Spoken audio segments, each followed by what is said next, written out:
Saudara-saudara, berkumpul dengan para pemuda seperti ini saya jadi terasa tua. Untung saya kemarin sudah cukur. Kalau saya belum cukur, saya terasa lebih tua lagi. Dengan rambut yang sudah memutih.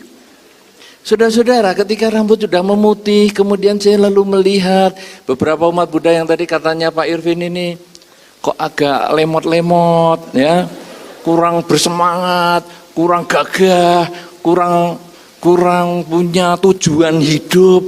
Rasanya saya jadi aduh makin cepat tua. Saudara-saudara, memang harus diakui bahwa kadang umat Buddha itu melihat pelepasan dengan cara yang negatif. Sehingga kalau tadi disampaikan, dikatakan, ya kamu boleh sukses, kamu boleh kaya raya, kamu boleh berusaha, kamu boleh berumah tangga. Kadang-kadang sampai kaget. Loh, kok boleh begitu? Kan mestinya dilepas, semua dilepas. Saudara-saudara, pada saat tema kita ini mulai disampaikan, dipublikasikan oleh panitia melewati Facebook salah satunya. Ya saya gini-gini tua-tua sedikit ini diajari anak-anak muda, Bante bikin Facebook untuk pembabaran dhamma. Yalah, kamu yang bikin kan, saya nggak tahu gimana caranya bikinkan. Nah itu ada Facebooknya, ada Samaggi Pala, juga ada fanpage-nya Bodhigiri, Instagram juga ada Bodhigiri. Iya. Nah saya bersebelahan dengan mereka kalau Bante Facebook apa? Nggak tahu. Kan let go semua sudah. Saya nggak mau urusan duniawi. Wah nanti saya jadi dikatain lemot lagi nanti. Saudara-saudara, kemudian ketika panitia itu mempublikasi acara ini, ada yang message saya, Bante ngisi ya, tanggal sekian ya, temanya the essence of letting go ya.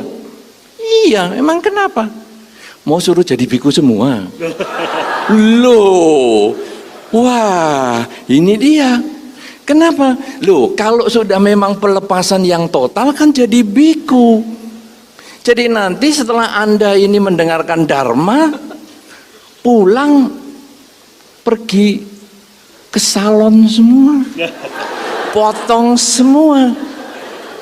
Wah, saudara-saudara, saya lalu menjawab, maaf ini pola pikir yang keliru. Kita letting go itu bukan harus menjadi biku. Kemudian saya mengatakan begini, ini kan tadi Pak Irvin ini menceritakan pengalamannya di hutan, Pak Victor juga menceritakan pengalamannya ya di perusahaan-perusahaannya. Jadi saya yang mau cerita pengalaman saya. Ya dikit-dikit gini saya ya ada loh pengalaman yang mau saya bagikan. Saudara-saudara, seorang biku potong rambut, pakai jubah. Kalau mau ngomong pelepasan, ya nggak usah potong toh. Biarin mau gondrong. Biku gondrong. Kalau mau pelepasan nggak usah pakai jubah kan, pakai jaket juga boleh, atau jubahnya batik, bagus. Mau tenun ikat, bagus. Saudara-saudara, ketika biku potong rambut, apakah umat harus potong rambut juga? Apakah umat kemudian juga harus potongnya pendek semua? Untung ini saudara Robi dan yang lain-lain ini rambutnya masih oke-oke. Ada beberapa pembawa acara, moderator, sesama pembicara, semua rambutnya sama dengan saya. Sampai saya ngomong, ini umat Buddha ini bukan hanya lemot-lemot, enggak berambut. Wah, jadi bisa dikenali enggak berambut umat Buddha. Waduh, saudara-saudara, Anda untuk melepas kemelekatan dengan rambut tidak harus menjadi biku. Anda tetap bisa di dalam rumah tangga Anda masing-masing. Tetapi ketika rambut Anda rontok, begitu diseret, Di dalam sisirnya itu ngumpul 50 rambut, kemudian dilepas, nyisir lagi seret, 50 rambut lagi, nyisir lagi seret, tinggal 2. Ya iya, di sininya sudah habis.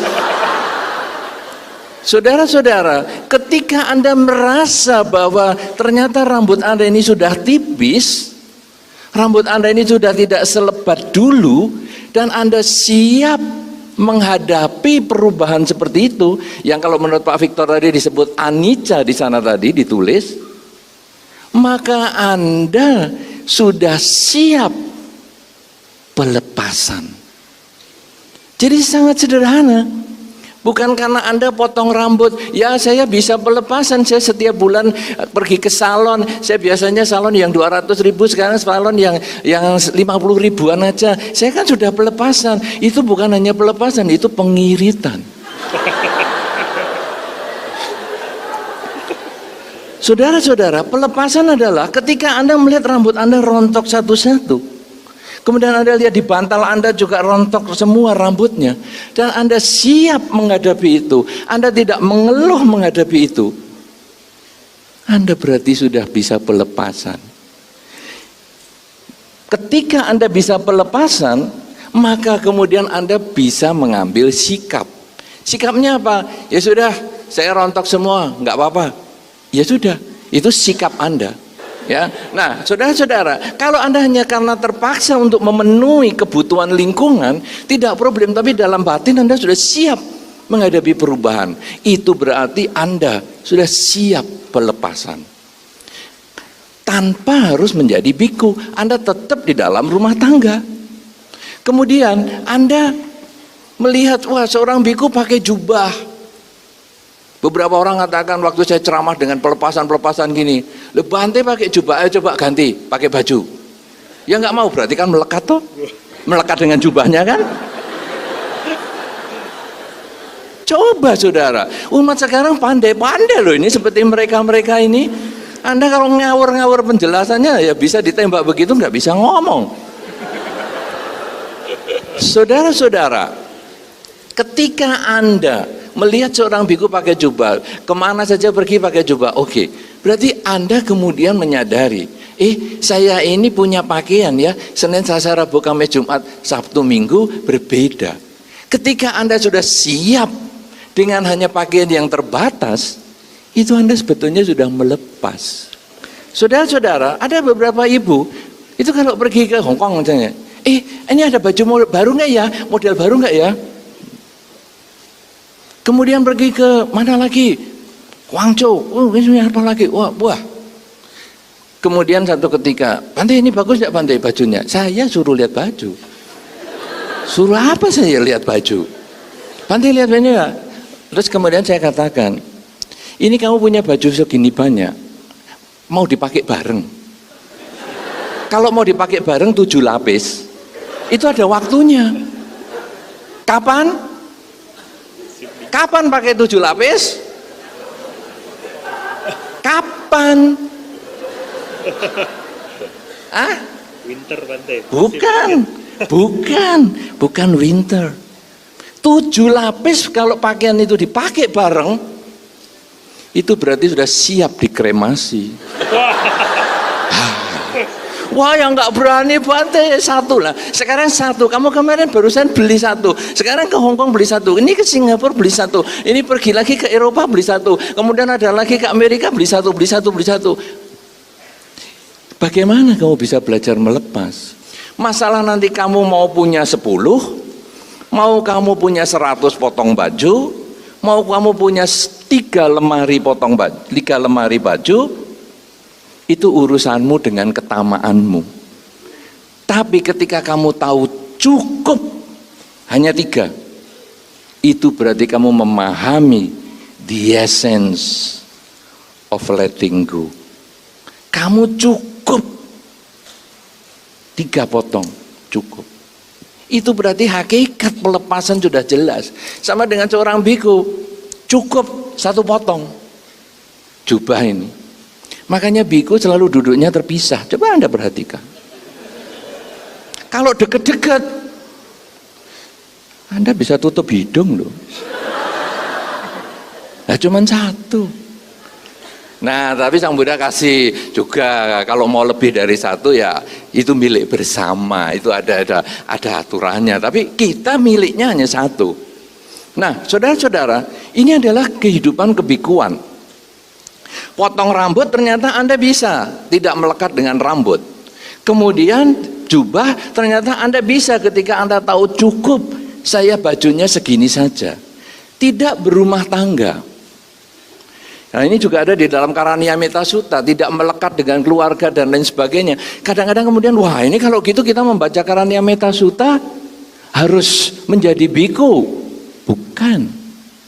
Saudara-saudara, tidak melekat dengan keluarga bukan berarti tidak memiliki keluarga. Artinya saudara, seorang biku meninggalkan keluarga. Tetapi ketika Anda hidup di dalam rumah tangga, Anda punya pasangan hidup, Anda punya anak, Anda punya orang tua, dan Anda siap menghadapi perubahan.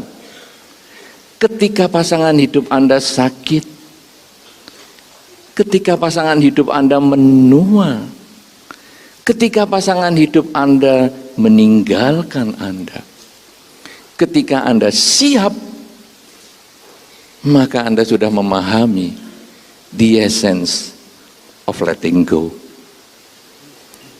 Anda tahu orang tua Anda. Anda melihat mereka makin tahun makin lemah, makin membungkuk. Kemudian sakit-sakitan. Kemudian ada pepatah mengatakan, merawat orang tua itu kayak merawat bayi loh. Sering dengar pepatah ini? Sering dengar enggak? Ya, merawat orang tua ini kayak merawat bayi.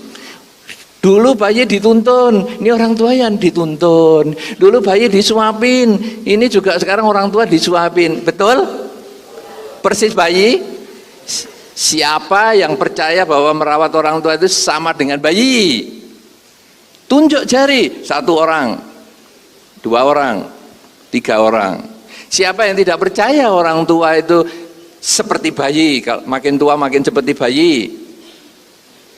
Tidak ada yang nunjuk. Siapa yang datang ke sini tidak punya tangan untuk nunjuk? Saya ulang lagi ya pertanyaan. Ini karena untuk tes otak kanan dan otak kiri, ya toh? Nah, jadi untuk tes otak kanan, coba gerakkan tangan kiri Anda. Bagus. Sekarang gerakkan tangan kiri Anda untuk menjawab pertanyaan saya.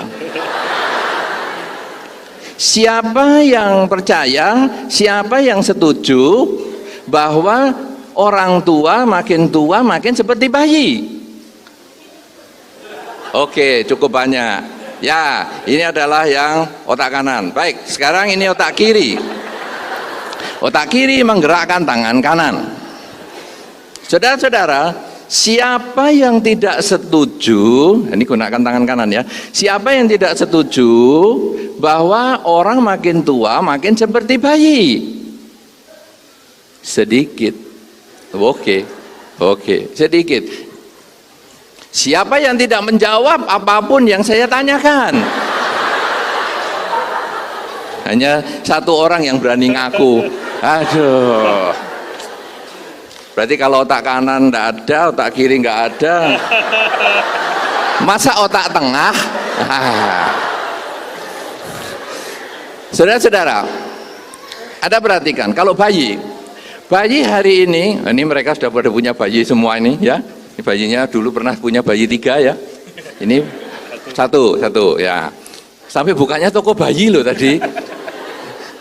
Bukan toko bayi, toko perlengkapan bayi. Toko bayi ditangkap polisi di toko bayi. Saudara-saudara, kalau bayi lahir begitu, kemudian dirawat, ya, disuapin, diapain, lama-lama dia mandiri. Akhirnya nanti seperti anaknya Pak Irvin ini sudah bisa sekolah, sudah bisa. Anaknya Pak Victor sudah umur berapa? setengah tahun. 1,5 berarti belum sekolah ya, belum. Tapi beberapa bulan sebelumnya, mungkin 1 tahun yang lalu harus ngajari belajar jalan, ya, harus memandikan. 1,5 tahun sekarang sudah bisa jalan sendiri, sudah apa? Itu bayi. Lama-lama bisa jalan, lama-lama bisa sekolah. Orang tua hari ini jalan, besok lama-lama dipijitin sana, aduh aku kok capek sana capek sini, ya mas aku pijitin, aduh aku sekarang kok giginya sudah nggak bisa makan lagi ya mas aku bikinkan bubur, lama-lama aku kok sudah nggak bisa gerakan rahang saya lagi ya, disuapin. Dan itu terus, tidak terjadi mandiri loh. Orang tua dengan bayi itu kebalikan, makanya pipinya pun kebalikan. Bayi nggak punya gigi, pipinya gembung. Orang tua nggak punya gigi, pipinya kebalikan. Bayi makin hari makin tumbuh dan makin mandiri. Orang tua mandiri makin turun, makin tidak mandiri. Nah, saudara-saudara, ketika Anda melihat orang tua Anda makin tidak mandiri, dan Anda bisa terima itu sebagai kenyataan, ya sudah, memang orang tua begini, ya sudah aku mandikan. Karena dia tidak bisa mandi sendiri, aku mandikan. Dia tidak bisa makan sendiri, aku suapin. Dia tidak bisa ganti baju sendiri, aku gantikan. Dia tidak bisa berjemur, aku bantu dengan kursi roda dan lain sebagainya. Ketika Anda siap menghadapi perubahan seperti itu, maka Anda tahu, Anda sudah memahami the essence of letting go. Tapi ketika Anda menolak, Anda mengatakan, wah orang tua ini ngerepoti. Kalau bayi begitu lahir memang susah, tapi nanti setahun kemudian sudah jalan. Orang tua makin tahun makin repot, udah panggil suster aja. Jadi, aduh ini kok ngompol, sus. Tuan ngompol, sus. Apa suster itu anaknya Tuhan? Saudara-saudara, kalau sudah orang tua yang seperti itu menderita, orang tua yang seperti itu sudah berubah, dan kita tidak mau terima itu sebagai kenyataan, akhirnya saudara, kita tidak bisa mengerti apa yang disebut pelepasan. Oleh karena itu saudara-saudara, pelepasan itu tidak harus menjadi biku. Ketika Anda bisa tidak melekat dengan rambut Anda, maka Anda bisa melepas. Walaupun mungkin Anda pakai wig, itu yang mungkin tadi untuk menjelaskan Pak Irvin yang jelaskan, mic kok dipegang terus. Kalau dilepaskan Anda protes, panitia protes, betul. Kenapa? Karena kadang kita berlaku hukum di dalam masyarakat, yaitu hukum kebijaksanaan, kepantesan. Jadi ketika rambut Anda sudah menipis, waktu blessing saja sudah pesan-pesan sama Bantenya, Bante kalau blessing jangan banyak-banyak Bante, rambut saya ini sudah tipis. Begitu di blessing airnya turun langsung rambutnya kempes. Saya nyisirnya ke atas susah loh Bante. Ya kasih dikit ke tangan. Jangan gini Bante, jangan pakai tangan, nyolok. Tadi tangan saya saja ya. Akhirnya sudah perhatikan, kalau beberapa yang rambutnya tipis-tipis, itu kalau minta di blessing di tangan. Nah, nanti dia usapkan di mana terserahlah, tapi nggak mau di sini lagi. Nah, saudara-saudara, ketika kita tidak perlu potong rambut tapi kita siap menghadapi perubahan rambut, tapi kita menggunakan wig mungkin karena ini untuk bahasa pergaulan, seperti tadi yang Pak Irvin sampaikan tadi, pegang mic sebagai bahasa pergaulan supaya Anda semua mendengar, tidak problem. Tapi juga tidak pegang mic terus sampai sekarang. Wah, mic-nya jangan dilepas, ini tadi enak suaranya, jadi jangan dilepas, jangan dipakai siapa saja, kan juga tidak. Pada saatnya dia harus lepaskan. Inilah saudara, maksudnya dari kita memahami bahwa kita tahu kapan kita harus memegang dan kapan kita harus melepas. Ketika pakaian kita tahu bahwa sekarang saya punya sedikit tidak masalah, tetapi punya banyak pun saya tidak masalah karena saya menyadari mungkin itu kebutuhan untuk nanti saya bagikan kepada yang lain, silakan. Rumah tangga pun saya tidak perlu meninggalkan rumah tangga selama saya siap menghadapi perubahan. Bahwa mungkin sebagai anak bisa melepas orang tuanya ke krematorium. Mungkin sebagai pasangan hidup bisa melepas pasangannya ke pemakaman. Mungkin sebagai orang tua juga bisa melepas anaknya, mungkin ke luar negeri, mungkin juga keluar dunia ini. Tidak ada yang bisa jamin kehidupan ini siapa yang duluan, siapa yang lahir duluan, belum tentu berangkat duluan. Kalau Anda pesen tiket untuk masuk ke tempat ini, Anda pesen duluan, dapat tiket duluan. Tapi ketika Anda pesen kehidupan ini, Anda lahir duluan, bukan berarti Anda berangkat duluan. Karena itu, walaupun saya rambutnya sudah putih, bukan berarti saya sebentar lagi berangkat. Belum tentu. Belum tentu. Tapi kemungkinan lebih cepat dari yang rambut hitam, mungkin saja. Tetapi belum tentu. Nah, saudara-saudara, tetapi kita selalu siap. Nah, sekarang kita lalu tahu, oh rambut yang dulunya ada sekarang menjadi tipis. Saudara-saudara, saya ngalami proses rambut sendiri ya. Ini pengalaman juga. Saya tidak cerita pengalamannya orang karena saya tidak memahami. Tapi pengalamannya sendiri. Mungkin bagi Anda yang tahu foto saya dulu panjang, rambutnya sebelum jadi biku, tahun 80-an. Itu sepundak. Ya, dulu gondrong-gondrong zaman itu. Kan ada The Beatles dan lain-lain itu ya. Zaman Anda belum lahir itu mungkin ya. John Lennon itu kan gitu. Nah. Ya Anda Doraemon, zaman Doraemon. Saya agak bingung tadi. Waduh, ini beda umur jauh sekali nih. Doraemon. Sekarang saya ceritakan John Lennon. Biar dia bingung, siapa itu? Nah, saudara-saudara, saya rambutnya waktu itu panjang. Mau potong itu silet itu aja, habis 2. Kemudian setiap bulan pasti menghabiskan 1. Karena sudah dipotong, silet untuk bulan depan tidak bisa lagi untuk motong. Tapi saudara, setelah umur jadi 50 lebih, hampir 60 seperti hari ini, cukur itu, silet bisa tahan sampai 6 bulan. Oh enak, nguirit. Saya beli silet banyak itu, kapan habisnya ini? Saya sampai lahir 20 kali lagi belum tentu habis ini. Nguirit. Sekarang saya pakai, bulan depan saya pakai masih tajam. Dan dulu kalau potong 1 jam, sekarang 15 menit habis rambutnya. Nah, saudara-saudara, apa yang saya maksudkan di sini? Bahwa ketika seseorang bisa memahami perubahan pada diri sendiri, aduh, ini berarti aku sudah makin tua. Sel-sel tubuh saya makin tua. Sekarang apa yang harus saya kerjakan dalam hidup ini? Inilah yang tadi mungkin juga Pak Erwin yang sampaikan juga. Kita sudah ngerti teori-teorinya itu. Tapi sekarang apa yang harus kita kerjakan? Setelah kita menyadari ketidakkekalan, setelah kita tahu bahwa cukup saya sampai di sini, bahwa saya punya baju segini cukup, bahwa saya memiliki ini cukup, tapi sekarang apa yang harus saya kerjakan? Apakah saya kemudian kalau saya sudah memiliki segalanya, kalau kemudian tadi cerita ya mereka berdua ini kan wah pengusaha-pengusaha hebat sekali ya, wah kalau dikatakan sudah cukup, kamu lepas saja keluargamu, kamu lepas saja usahamu, kamu kemudian pergi ke hutan jadi meditasi, mereka menjadi orang yang tidak bermanfaat.